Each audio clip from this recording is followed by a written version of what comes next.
Una bolita de masa M reposa en la parte superior de un cascarón esférico de radio R. Al perturbar levemente la bolita, es decir, al empujarla un poquito, esta resbala con roce despreciable sobre el cascarón hasta despegarse de él en un ángulo θ sub c. Y aquí nos hacen una serie de preguntas que las vamos a ir leyendo a medida que hagamos el problema. La primera pregunta es: determine una expresión para la velocidad angular θ punto en términos del ángulo θ. Entonces, ahora tenemos ahí un buen dibujo y lo que vamos a hacer es, como en todo problema de dinámica, representar las fuerzas que están actuando. Por un lado, tenemos la fuerza peso, vamos a ponerle ahí P, y esta fuerza peso tendrá dos componentes, una radial que apunta hacia el centro de giro y otra componente tangencial. Trazamos esta proyección tangencial y desde la punta del peso trazamos proyecciones paralelas a cada dirección y nos queda conformado un paralelogramo que obviamente en este caso es un rectángulo. Y ahora podemos trazar las componentes cómodamente. Vamos a hacerlo. Aquí tendremos la componente del peso radial y aquí tenemos la componente del peso tangencial. ¿Qué otra fuerza tendremos? Tendremos la fuerza normal. Y la cuestión aquí es, ¿la normal será menor? ¿Será de igual módulo que la componente radial del peso o será mayor? Vamos a ver, cuando un cuerpo está girando, vamos a quitar la normal.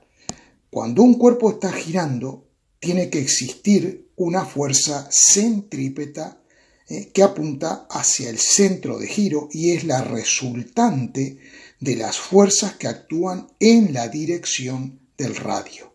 Por lo tanto, si yo necesito una fuerza centrípeta, tendrá que ser la normal de menor módulo, de forma tal que al sumar esta componente del peso más la normal, me dé como resultante en esta dirección una fuerza centrípeta. En el dibujo se ve claramente que la componente que le hemos llamado P sub i del peso es mayor que el módulo de la normal y por lo tanto aquí tenemos la fuerza centrípeta. A esta componente le hemos llamado P sub x porque nos hemos elegido un eje x instantáneo en ese momento que apunta así tangente a la trayectoria. Como tenemos que dejar todo en función del ángulo θ, tenemos que ver por aquí dónde encontramos ese ángulo θ. Veamos lo siguiente, aquí tenemos una dirección y aquí el peso es paralelo a esta dirección. Por lo tanto, este ángulo que tenemos aquí, que tiene este lado común, este ángulo es θ. Vamos a ver por qué. Porque yo tengo dos rectas paralelas cortadas por otra recta, estos dos ángulos son iguales por el criterio de alternos internos entre dos paralelas. ¿Y ahora qué vamos a hacer? Pues ahora lo que vamos a hacer es plantear la segunda ley de Newton para esta dirección radial. Podemos escribir que la sumatoria de fuerzas según la dirección I es igual a la masa por la aceleración. Pero recordemos, como acabamos de decir, que esta fuerza neta es la fuerza centrípeta. Y la fuerza centrípeta la podemos escribir como la masa por la aceleración centrípeta. Bien, la sumatoria de fuerzas. ¿Qué fuerzas tengo que sumar? El P sub i y la normal. Entonces vamos a poner P sub i más la normal será igual a la masa por la aceleración centrípeta. Y ahora, por ejemplo, eligiendo como i positivas en este sentido, vamos a marcar ahí el eje i, vamos a suponer que aquí tenemos el eje i, entonces tomo como P sub i positiva, porque apuntaría hacia las i positivas, y la normal, por ejemplo, la tomo como negativa. Entonces, escribiendo eso, utilizando nuestro versor J, que es el que identifica el eje Y, nos quedará que el módulo de P sub I según J y la normal con su módulo N, también según J, pero negativa porque apunta en sentido de las Y negativas, será igual a la masa por la aceleración centrípeta. La aceleración centrípeta evidentemente apunta en el mismo sentido que la fuerza centrípeta, ¿no? Lo que dice la segunda ley de Newton es que la fuerza neta, que es la fuerza centrípeta, tendrá el mismo sentido que la aceleración, o que la aceleración tiene el mismo sentido que la fuerza neta. Por lo tanto, la aceleración apuntará hacia las Y positivas y la puedo escribir así, de esta forma. Bien, entonces de ahí ya sacamos una relación de módulos. La relación que sacamos es que P sub I menos N será igual al producto de la masa por el módulo de la aceleración centrípeta. La aceleración centrípeta en función de la velocidad angular la podemos escribir como velocidad angular al cuadrado por R. Y vamos un poquito más allá. Omega también se puede escribir como tita punto. ¿Por qué? Porque omega es la derivada del ángulo con respecto al tiempo. Es decir, omega, ¿qué es lo que me dice la velocidad angular? ¿Con qué rapidez cambia el ángulo tita mientras la pelotita va deslizando por el cascarón esférico? Bien, entonces a partir de ahora vamos a llamarle tita punto, según como dice la letra, tita punto, a nuestra velocidad angular. Tenemos que ver cómo calcularíamos P sub I. Entonces, para eso, en este triángulo, nosotros tenemos que, observemos, P sub I es el cateto contiguo y P es la hipotenusa. Como tenemos un ángulo recto en esta esquina, podemos aplicar las relaciones trigonométricas seno, coseno, tangente, etc. En este caso, como quiero calcular el cateto contiguo, plantearé coseno de tita.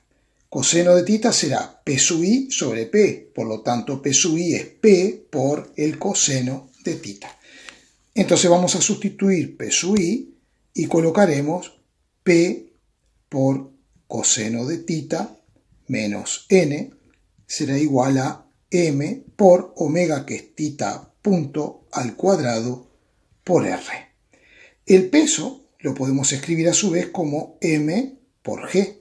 Y por coseno de tita menos N será igual a M por tita punto al cuadrado por R. Llegados a este punto, decimos, aquí tengo tita y aquí tengo tita punto. Es decir, que podría pensar que despejo tita punto, dejando esto como está, pasando dividiendo M por R al denominador, y aplicando la raíz cuadrada para hallar tita punto. Pero el problema es que tengo la normal. Entonces, la velocidad angular tita punto no nos está quedando solo en función del ángulo tita, sino que también nos queda en función de la normal, que por supuesto irá variando durante todo el recorrido. Esta expresión nos la vamos a guardar porque la vamos a tener que utilizar más adelante, como verán. Y vamos a intentar otro camino para poder encontrar la velocidad angular tita punto en función del ángulo tita. Para eso vamos a analizar qué es lo que ocurre tangencialmente en este punto. Existe una fuerza resultante tangencial que es esta componente Px del peso.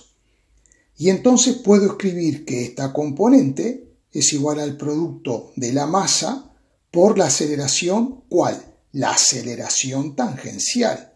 Es decir, no solo hay una aceleración centrípeta, sino que tengo una aceleración tangencial. Hemos dibujado la aceleración tangencial y la aceleración centrípeta, para que tengamos presente que en este movimiento tenemos estas dos aceleraciones en cada instante, en cada punto que va ocupando esa pelotita mientras va cayendo. Bien, entonces vamos a escribir la segunda ley de Newton para la dirección del eje X. Entonces tendremos sumatoria de fuerzas según la dirección del eje X será igual al producto de la masa por la aceleración tangencial. Bueno, pero en el eje X solamente tengo la componente Px del peso. O sea que esto será igual a la masa por la aceleración tangencial. Tomando las X como positivas, hacia abajo, y teniendo en cuenta que este vector Px es paralelo a este, que es el cateto opuesto al ángulo, yo puedo aplicar que seno de tita es cateto opuesto sobre hipotenusa y despejar Px, que me quedaría P por seno de tita. Pero también hay otra cosa. Aquí tengo una recta y otra recta que son paralelas cortadas por una recta. Por lo tanto, aquí también, vamos a marcar, aquí también tengo el ángulo tita. Es decir, que si analizo este triángulo, me queda que seno del ángulo tita es cateto opuesto sobre hipotenusa y por lo tanto Px va a ser lo mismo que antes, el peso por el seno del ángulo tita. El peso m por g por seno del ángulo tita será igual a la masa por la aceleración tangencial. Ahora bien, mg por seno de tita, como está en dirección paralela al eje X, según las X positivas, lo voy a acompañar del versor Y. Y lo mismo la aceleración tangencial. De aquí saco una relación de módulos. El módulo de este vector, mg por seno de tita, es igual al módulo de este vector. Entonces me quedará m por g por seno del ángulo tita será igual a m por el módulo de la aceleración tangencial. Podemos simplificar la masa y nos queda g por seno de tita igual a la aceleración tangencial. Pero recordemos que la aceleración tangencial está vinculada con la aceleración angular, que en ese punto, esa aceleración tangencial la puedo escribir como alfa multiplicada por el radio r, donde alfa es la aceleración justamente angular. La aceleración angular la puedo escribir como tita, dos puntos, es decir, la derivada segunda de tita con respecto al tiempo. Bien, entonces ahora lo que puedo hacer es despejar tita dos puntos, que es la aceleración angular. Despejando la aceleración angular me queda de esta forma. Pero conceptualmente la aceleración angular, como dijimos antes, es la derivada de la velocidad angular, que es tita punto, con respecto al tiempo. Llegados a este punto, como yo quiero la velocidad angular en función del ángulo, aquí me está, digamos, molestando el tiempo. Entonces hacemos lo siguiente. Nosotros multiplicamos y dividimos entre diferencial de tita. Diferencial tita sobre diferencial t, esto es la velocidad angular, o sea que esto es tita punto. Así que en definitiva, esto me va a quedar como tita punto por diferencial de tita punto sobre diferencial de tita. Entonces voy a transponer diferencial de tita y me queda tita dos puntos por diferencial de tita, eso es igual a tita punto por diferencial de tita. Voy a sustituir tita dos puntos por esta expresión y entonces me va a quedar g por seno de tita sobre r por diferencial de tita es igual a tita punto por diferencial de tita punto. Y vamos a llevarnos esta expresión para aquí arriba para trabajar más cómodamente.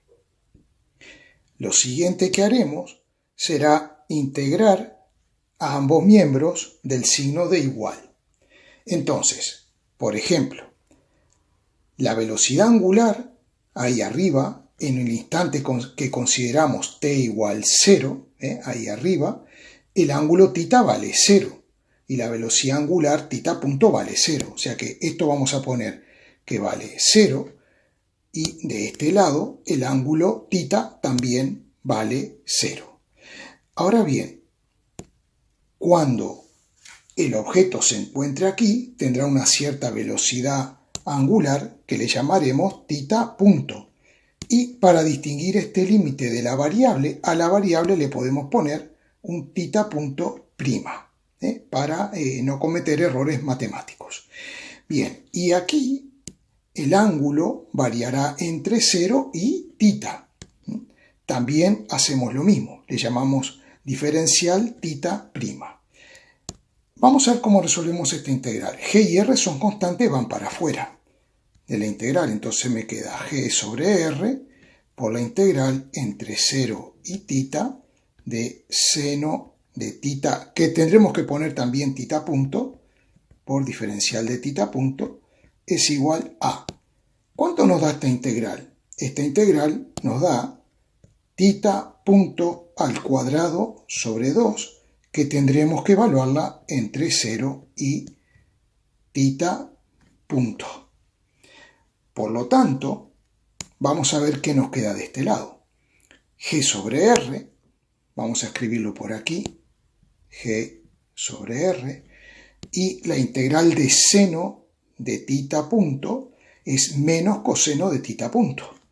Entonces vamos a poner menos coseno de tita punto, que tendremos que evaluarla entre 0 y tita. Y del otro lado, cuando sustituimos tita punto prima, y aquí también prima, cuando sustituimos por tita punto, eso nos quedará simplemente tita punto al cuadrado dividido entre 2, porque cuando sustituya tita por 0 me va a dar 0.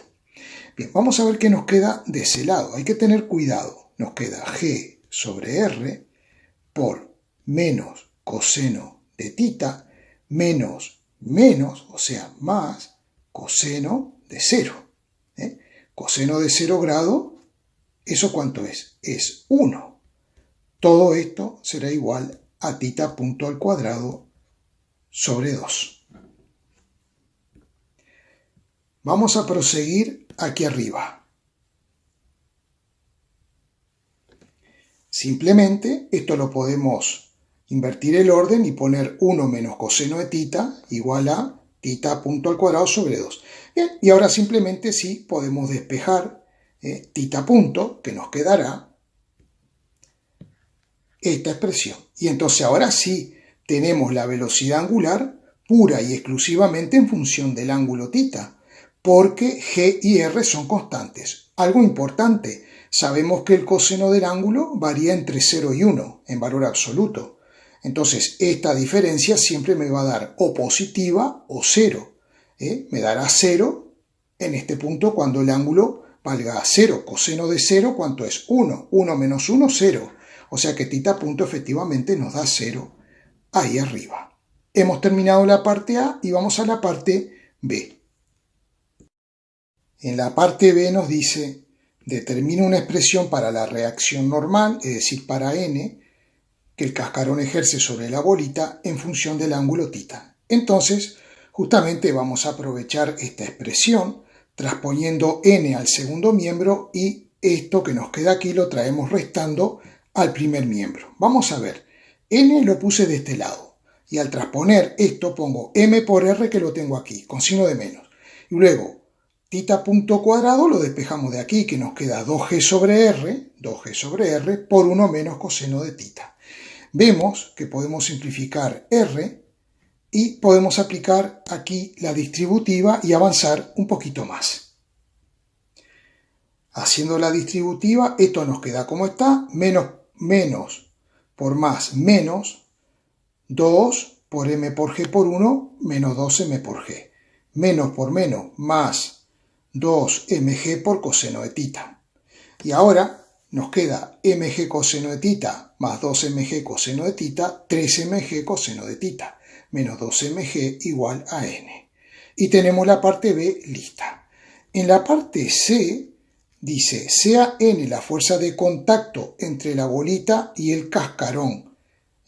Grafique la normal en función de tita, es decir, esta normal que hemos calculado, nos piden que la grafiquemos en función de tita, el módulo de la normal. Aquí hemos trazado los ejes, la normal en función de tita. Si tita vale 0, ¿qué me queda? coseno de 0 es 1. Entonces 3mg menos 2mg me da mg, es decir que la normal, cuando θ vale 0 grado, la normal vale m por g, lo cual es cierto porque en este punto, si trazamos la fuerza peso, vamos a trazar la fuerza peso, ahí, ¿vale? Y trazamos la normal, tienen ambas igual módulo. ¿Por qué? Porque la esferita no se está moviendo en esta dirección. Está momentáneamente ahí en reposo, en un equilibrio, que es un equilibrio un poco inestable, pero bueno, está en equilibrio al fin. O sea, peso y la normal tienen igual módulo, lo cual es cierto. Entonces vamos a poner eso en nuestra gráfica.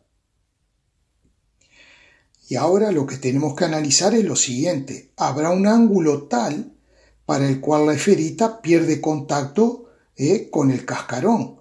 En ese caso, si no hay contacto, la normal será igual a 0. Entonces, si pongo normal igual a 0, me va a quedar 3m por g por coseno de θ. Como la normal es 0, transpongo el 2mg al segundo miembro. Simplifico m, simplifico g. Y entonces me queda que el coseno del ángulo es 2/3. Por lo tanto, θ será igual al arco coseno de 2/3. Y lo vamos a poner por aquí. Esto sería arco coseno de 2/3 será el ángulo para el cual la normal valga 0. Para completar la gráfica podríamos tomar algunos valores intermedios de θ e ir completando los valores. Pero aquí como no tenemos valores concretos, sino que nos hablan de R, de M, de θ, etcétera, etcétera, tengamos en cuenta lo siguiente. Esto no es una relación lineal, porque el coseno de un ángulo no es una relación lineal. Entonces, ¿qué es lo que irá pasando? Lo que nos dará esto será una curva, más o menos, de esta forma, así, más o menos, hasta que toque con el eje del ángulo θ. Por último nos pide determine la posición donde la bolita se despega del cascarón y donde golpea el piso horizontal.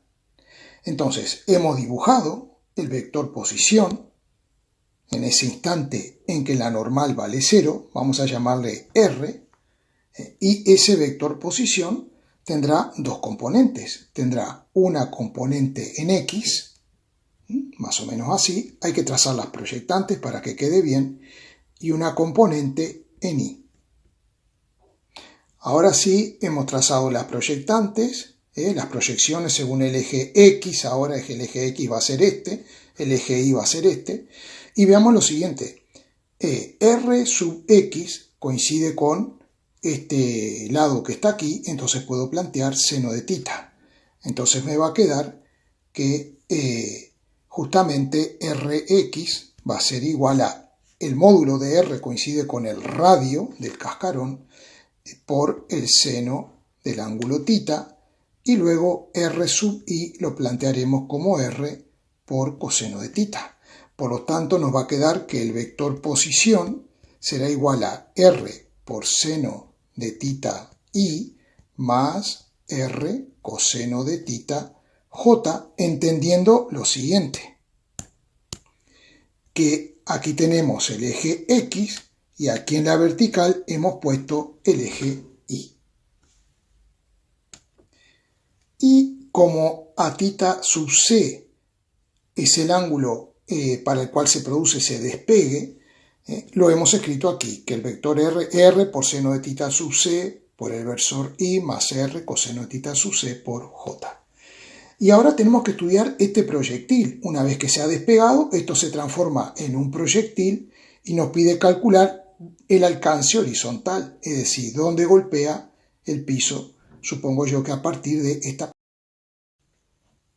Llegó el momento de calcular el alcance X, que sería esto que aparece aquí, y para eso nosotros dibujamos la velocidad con sus componentes v0y v0x.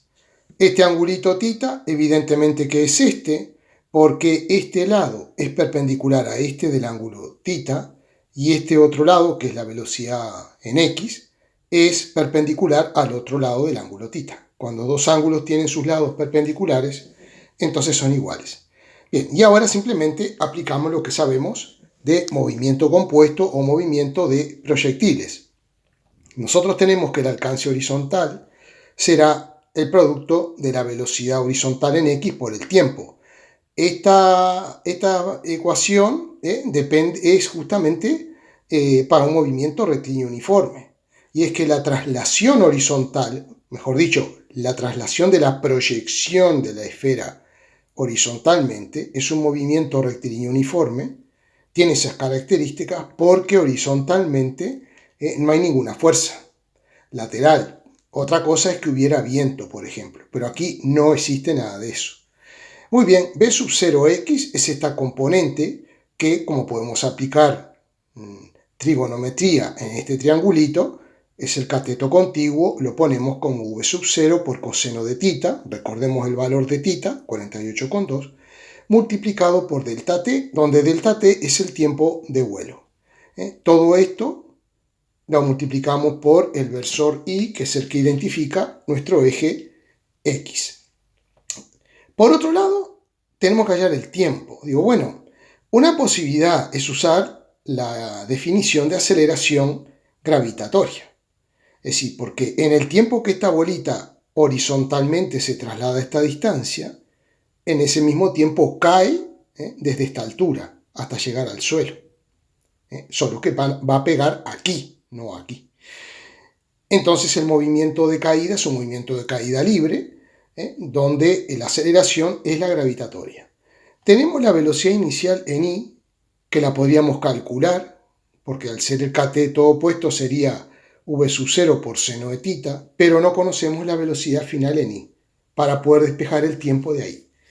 Entonces, buscamos otro camino, y otro camino es plantear esta ecuación, que es la ecuación temporal de la altura, de la posición vertical, que establece que la posición vertical y medida desde abajo es la altura inicial, que es esta altura, que la tenemos, que es r por 0,67, más v sub 0 por delta t, v sub 0 y esta componente vertical, que es v sub 0 por seno de θ. Está en menos j. ¿Por qué? Porque apunta hacia abajo esta velocidad, hacia las i negativas. Y sumamos este término. Cuidado que yo he visto que aquí a veces ponen menos g por delta t al cuadrado sobre 2. No, no señor. La ecuación es más vector g por delta t al cuadrado sobre 2. Lo que pasa es que g, la aceleración gravitatoria, también apunta hacia abajo. Entonces sería menos 9,8 j. Y menos 9,8 dividido 2 nos da menos 4,9 j. Y el delta t al cuadrado lo colocamos aquí. Bien, tenemos esta ecuación de segundo grado y con ella tenemos que calcular el tiempo. ¿Qué tiempo queremos hallar? El tiempo que demora la pelotita en tocar el suelo. Bien, cuando la pelotita toca el suelo, este vector i, que mide la altura desde este nivel, este vector será 0. Así que podremos tener una ecuación de segundo grado igualada a 0. Vamos a hacer esta operación aparte. Entonces dijimos que i será el vector nulo, o sea 0. Y luego la relación de módulos que nos queda aquí es r por 0,67 menos v0 por 0,75 por delta t menos 4,9 por delta t cuadrado. Todo afectado de j. Entonces al final lo que podemos hacer es, igualando a 0, esa ecuación de segundo grado, nos quedaría esto que tenemos aquí. Bien, para resolverla tenemos que aplicar la fórmula para resolver una ecuación de segundo grado. Sería menos b, o sea, v sub 0 por 0,75 más menos la raíz cuadrada de b al cuadrado, que será v sub 0 cuadrado, y por 0,75 al cuadrado, que nos da 0,56, menos 4 por a, que es menos 4 por 9, y por c, que es r por 0,67. Aquí siempre recordando que la velocidad v sub 0 que aparece por ahí, es la raíz cuadrada de 2g sobre r multiplicado por 1 menos coseno del ángulo que teníamos antes y multiplicado por r fuera de la raíz, porque esto es la velocidad angular omega, así que hay que multiplicarla por r para tener la velocidad. Sigamos. Ahora nos centramos en esta raíz, ¿vale? La velocidad al cuadrado. Bueno, si le vamos la raíz al cuadrado, se nos va la raíz y nos queda 2 por g sobre r por 1 menos el coseno del ángulo, que es 48,2 el ángulo, así que el coseno es 0,67, ya lo vamos poniendo ahí, multiplicado por r, pero claro, como esto está al cuadrado, r tiene que estar también al cuadrado. De esta forma, el cuadrado se me simplifica con este r que aparece aquí. Bien, y este 0,56 ya estaba ahí. Bueno, menos por menos más, y esta cuenta 4 por 4,9 por 0,67 nos da 13,1 y cuidado a no olvidarnos que tenemos aquí el r. Entonces, aquí tenemos un término en r y aquí otro término en r. Hacemos operaciones y sumamos algebraicamente, eso nos da 16,7 por r. Antes de proseguir, vamos a hacer esta operación. V sub 0, hacemos esta cuentita que está aquí, nos quedará en función de r, evidentemente, y este r lo introducimos dentro de la raíz como un r cuadrado. Se me va a simplificar con este r, y me va a quedar un r en el numerador.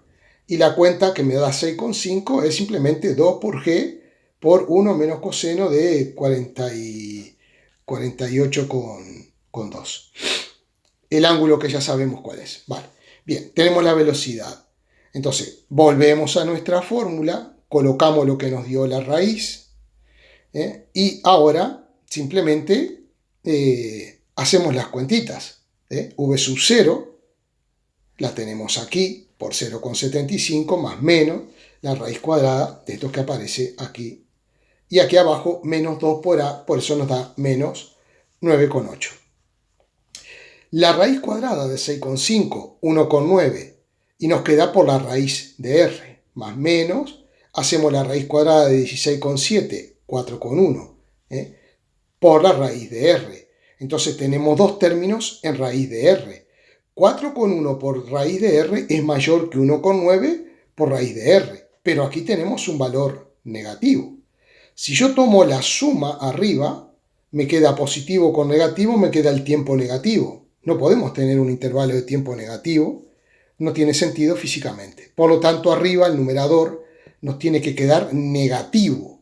Por eso hacemos 1,9 por raíz de r menos 4,1 por raíz de r y nos da menos 2,2 por raíz de r. Todo eso dividido en menos 9,8 al final nos da, como dije, positivo 0,22 por raíz de r. Volvemos a la ecuación que nos permitía calcular el alcance. V sub 0 por coseno de tita por el tiempo que ya lo acabamos de calcular. Tenemos V sub 0, y luego aquí tenemos el tiempo, el coseno de tita es 0,67, y eso al final nos va a quedar 0,038 r, y eso sería el alcance que nos están pidiendo.